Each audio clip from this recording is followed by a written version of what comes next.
नमस्कार, त्रिनेत्र चूरू अपडेट लेकर हाजिर हूँ मैं विनीता शर्मा और आइए अब नजर डालते हैं आज की अपडेट्स पर।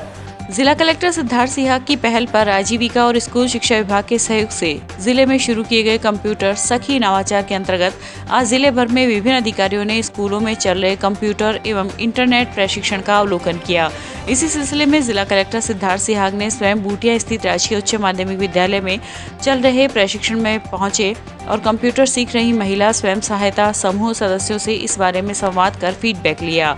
जिला कलेक्टर ने सदस्यों से उनकी अब तक की पढ़ाई लिखाई, आजीविका, एसएचजी गतिविधियों, कंप्यूटर प्रशिक्षण के अनुभव और भविष्य की कार्य योजना को लेकर बातचीत की और कहा कि डिजिटल और वित्तीय साक्षरता महिलाओं को आर्थिक तौर पर भी मजबूत बनाने में उपयोगी साबित होगी और उनमें अधिक आत्मविश्वास आएगा।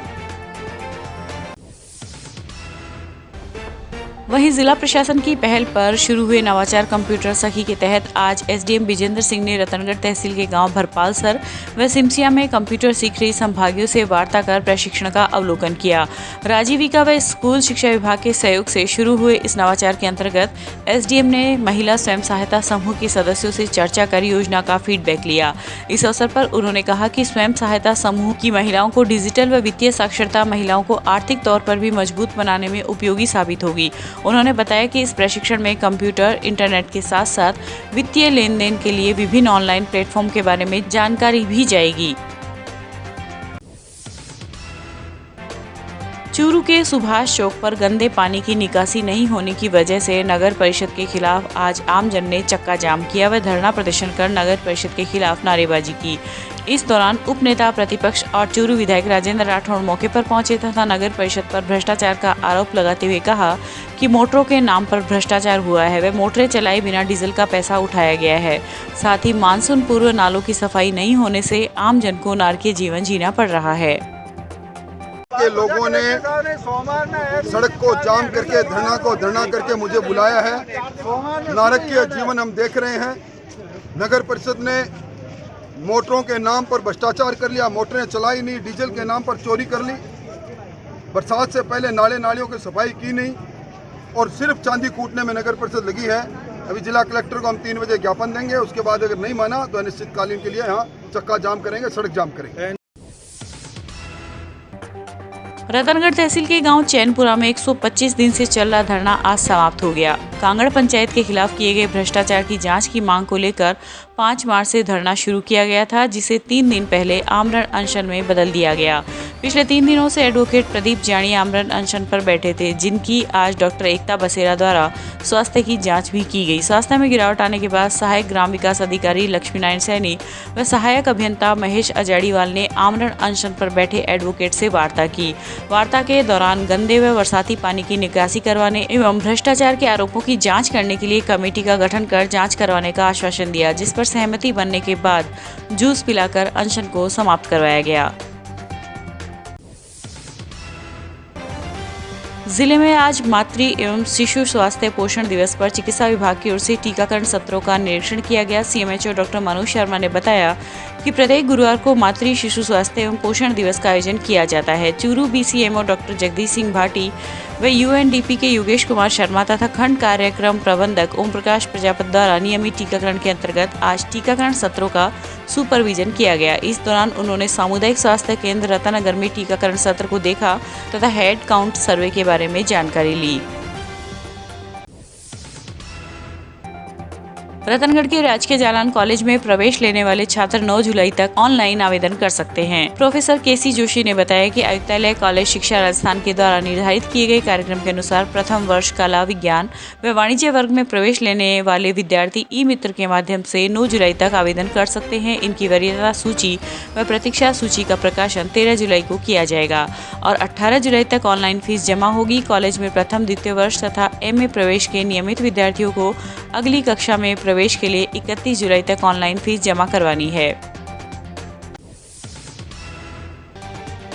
चूरू के लालासर गांव में 8 लाख की लागत से बने नलकूप व 9,27,000 की लागत से बने बस स्टैंड के टीन शेड का लोकार्पण आज चूरू विधायक राजेंद्र राठौड़ व पूर्व सांसद राम सिंह कसवा ने किया।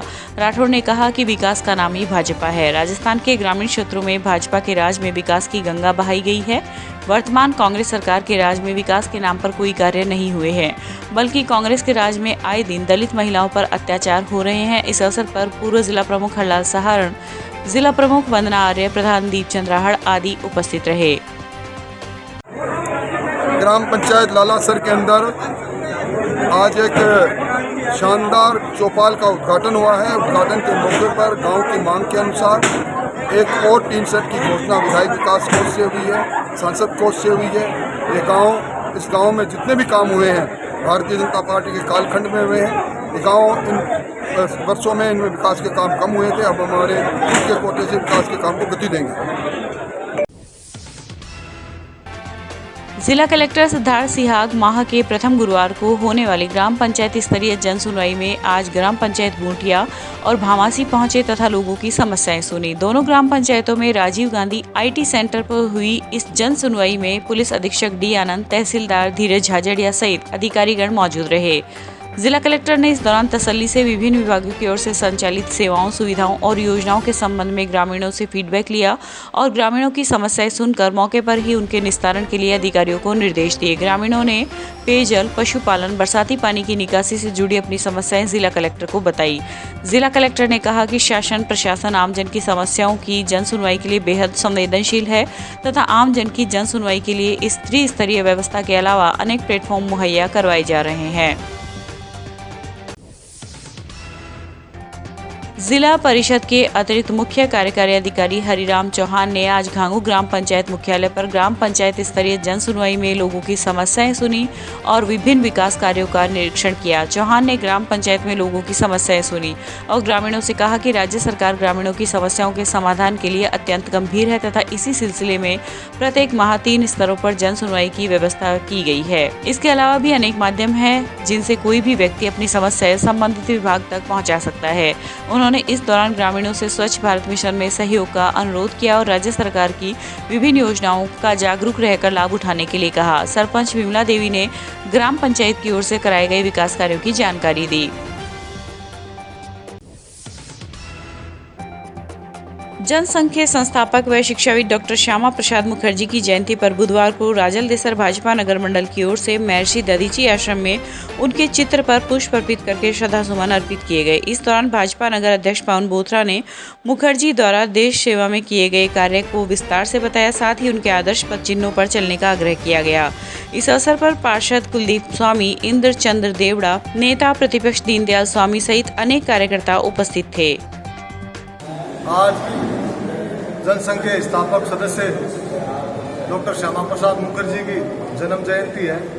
इस अवसर पर भारतीय जनता पार्टी मंडल के सभी पदाधिकारी दादीच भवन में श्यामा प्रसाद मुखर्जी की जयंती मना रहे हैं। उनको पुष्प अर्पित कर उनको याद किया गया है और सभी ने शपथ ली है कि डॉक्टर श्यामा प्रसाद मुखर्जी के बताए हुए मार्ग पर चलकर इस राष्ट्र के हित का कार्य करेंगे, समाज हित का कार्य करेंगे। इसके साथ साथ ही भारतीय जनता पार्टी मंडल राजलदेसर की कार्य समिति की बैठक हुई, जिसमें विभिन्न पदाधिकारी एवं कार्यकर्ता उपस्थित रहे और श्यामा प्रसाद मुखर्जी को याद भी किया और संगठन के बारे में पन्ना पर्व मनाने के बारे में चर्चा की गई। बहुत बहुत धन्यवाद। वहीं भारतीय जनसंघ के संस्थापक अध्यक्ष डॉक्टर श्यामा मुखर्जी की जन्म जयंती पर भाजपा संगठन द्वारा जिले में पौधरोपण अभियान चलाया जा रहा है। इसी के तहत भाजपा शहर मंडल अध्यक्ष अरविंद इंदोरिया के नेतृत्व में आज रतनगढ़ के बूथ संख्या 43 पर पौधरोपण करते हुए अभियान का आगाज किया गया। इंदोरिया ने कहा कि पर्यावरण का संतुलन बनाए रखने के लिए पेड़ पौधों की भूमिका महत्वपूर्ण होती है। यदि धरती पर प्रकृति का संतुलन ठीक रखना है तो वृक्षारोपण अति आवश्यक है। वृक्ष धरती माँ का सौंदर्य है। इस अवसर पर अभियान के संयोजक भरत सैनी, भाजपा नेता मदन लाल सैनी, मंडल उपाध्यक्ष मनोज हारी सहित कई कार्यकर्ता उपस्थित थे। रतनगढ़ तहसील के गांव गोरीसर के आंगनवाड़ी केंद्र संख्या 1 व 2 में आज राष्ट्रीय पोषण मिशन के अंतर्गत आयोजित कार्यक्रम सुपोषण दिवस मनाया गया। इस दौरान समुदाय की गर्भवती महिलाएं, बच्चे व उनके अभिभावक उपस्थित हुए। कार्यक्रम में विभाग की महिला पर्यवेक्षक कंचन शर्मा ने बताया कि पोषण के लिए जरूरी नहीं है कि हम महंगे फल व सब्जी ही खाएं, बल्कि हमारे खेतों में होने वाले अनाज, सब्जियां व फल से भी सभी पोषक तत्व प्राप्त हो सकते हैं, जो सभी को सुगमता से प्राप्त होने वाले संतुलित आहार को अपने दैनिक भोजन में शामिल करना चाहिए। इस अवसर पर आंगनबाड़ी कार्यकर्ता भगवती, शारदा, विमला सहित कई महिलाएं उपस्थित थी। रत्नादेसर के राजकीय आयुर्वेद औषधालय में आज समाज सेवी व पर्यावरण प्रेमी शिक्षक बाबूलाल तूनगरिया ने आओ मिलकर पेड़ लगाएं अभियान के तहत बाल विकास परियोजना अधिकारी प्रियंका व आयुर्वेद चिकित्सा अधिकारी डॉक्टर सुरभि नेमीवाल के सानिध्य में नीम, गिलोय, सदाबहार, पत्थर चट्टा, अर्जुन, अश्वगंधा आदि पौधों का रोपण किया। इस दौरान बाल विकास परियोजना अधिकारी प्रियंका ने तूनगरिया के इस अभियान की सराहना करते हुए कहा कि पौधे लगाना हम सबकी जिम्मेदारी है। सरकार का कोई भी अभियान लोगों के सहयोग के बगैर सफल नहीं हो सकता। उन्होंने कहा कि प्लास्टिक पर्यावरण का सबसे बड़ा दुश्मन है। पॉलीथीन की जगह अब कपड़े के थैले अपनाकर हम अपने पर्यावरण को बचा सकते हैं। औषधालय में पौधारोपण का कार्यक्रम किया है, जिसमें हमने तुलसी, पत्थरचट्टा, सदाबहार, गिलोय, अर्जुन, नीम आदि औषधीय पौधों का रोपण किया है। पर्यावरण के बिना मानव का जीवन का अस्तित्व भी नहीं है। पेड़ पौधों से ही जीवन है। इनके बिना जीवन की कल्पना भी नहीं कर सकते। इसलिए प्रत्येक व्यक्ति को जीवन में कम से कम 5 पौधे लगाकर उनका पालन पोषण कर बड़ा करना चाहिए, जिससे पर्यावरण संरक्षण हो सके। प्लास्टिक पर्यावरण का सबसे बड़ा दुश्मन है। पॉलीथीन का उपयोग बंद करने, कपड़े की थैली का उपयोग करने की लोगों को समझाइश दी जा रही है। पॉलीथीन की जगह अब कपड़े की थैलों का उपयोग करें, कपड़े के थैले अपनाएं, पर्यावरण बचाएं। रतनगढ़ तहसील के गांव सिमसिया के राजकीय विद्यालय में आज एसडीएम विजेंद्र सिंह तथा प्रधानाचार्य ओम प्रकाश की उपस्थिति में हरित पाठशाला कार्यक्रम के अंतर्गत पौधरोपण किया गया। इस अवसर पर सरपंच परमेश्वर लाल, किशन प्रजापति, ग्राम सेवक हिम्मत सिंह सहित ग्रामीण जन उपस्थित रहे। नीलकंठ महादेव मंदिर बिसाऊ में पंचामृत रेस्टोरेंट का शुभारंभ आज उपनेता प्रतिपक्ष राजेंद्र सिंह राठौड़ ने किया। राठौड़ ने कहा कि उपभोक्ताओं को उचित सामग्री की वस्तु देने पर व्यापारी की व्यापार में साख बनती है। इस अवसर पर पूर्व जिला प्रमुख हरलाल सहारण, पंचायत समिति सदस्य विक्रम कोटवाद, पंकज प्रसाद आदि उपस्थित रहे। रतनगढ़ स्थित श्री संचियालाल बैद माध्यमिक आदर्श विद्या मंदिर में आज भामाशय शुभकरण बैद द्वारा करवाए गए विकास कार्यों का उद्घाटन किया गया। बैद द्वारा विद्यालय में तरणताल, शिशु विज्ञानशाला व कार्यशाला का निर्माण करवाया गया। दीप प्रज्वलन व सरस्वती वंदना से शुरू हुए कार्यक्रम में कांग्रेस नेता इंद्राज खिचड़, लक्ष्मण सिंह राठौर, कन्हैयालाल चौमाल आदि उपस्थित रहे। शुद्ध के लिए युद्ध अभियान में जिला कलेक्टर सिद्धार्थ सिन्हा के निर्देशानुसार खाद्य सुरक्षा टीम ने आज कातर छोटी में 3 नमूने लिए। खाद्य सुरक्षा अधिकारी फूल सिंह बाजिया ने बताया कि कातर छोटी में आइस कैंडी के 3 नमूने लिए गए हैं। तीनों को प्रयोगशाला जयपुर जांच के लिए भिजवाया गया है। जांच रिपोर्ट प्राप्त होने पर खाद्य सुरक्षा मानक अधिनियम के अंतर्गत अग्रिम कार्रवाई की जाएगी। रतनगढ़ के गांव पायली में कूलर का तार लगाते समय करंट की चपेट में आने से 30 वर्षीय विवाहिता गंभीर रूप से घायल हो गई। परिजन विवाहिता को रतनगढ़ जिला अस्पताल लेकर आए, जहां पर डॉक्टरों ने उसे मृत घोषित कर दिया। सूचना पर राजलदेसर पुलिस मौके पर पहुंची तथा घटना की जानकारी ली। पुलिस ने मृतका के पति की रिपोर्ट पर मरग दर्ज कर शव को पोस्टमार्टम के बाद परिजनों को सुपुर्द कर दिया। घटना के अनुसार तहसील के गांव पायली निवासी मनीषा कंवर घर पर बुधवार की रात कूलर का तार सॉकेट में लगा रही थी। इसी दौरान वह करंट की चपेट में आ गई। घर में मौजूद ससुर जब मौके पर पहुंचे तो मनीषा अचेत अवस्था में थी, जिस पर उसे रतनगढ़ अस्पताल लेकर आए, जहां पर डॉक्टरों ने उसे मृत घोषित कर दिया। रात को 9:30 बजे के करीब ये अपने पायली गांव की महिला है मनीषा कंवर, जिनका पति है भवानी सिंह जी, वो जयपुर काम करते हैं। तो ये बच्चों के साथ में घर पे थी। 9 बजे के आसपास घर पे बारिश आई, तो उससे क्या है कि दीवारों में रूम में सीलन थी, खिड़की में से पानी नीचे आया हुआ था। तो ये सोने के लिए जैसे कमरे में गई और इसने कूलर का खटका ऑन किया तो इनके करंट लग गया। तो इनके ससुर ने, जब आवाज़ हुई तो इनके ससुर ने जाके इसको धक्का दे गिराया, फिर हॉस्पिटल लेके आए तो डॉक्टर साहब ने इसको डेड घोषित कर दिया। अब इसके परिजन हैं जो इसके पीर पक्ष के, वो भी आए हैं। इन्होंने सबने देख के और अब 174 की कार्रवाई में हम कार्रवाई कर पोस्टमार्टम करवाया। ये था आज का चूरू अपडेट। कल फिर हाजिर होंगे नई अपडेट के साथ। अब दीजिए इजाजत। नमस्कार।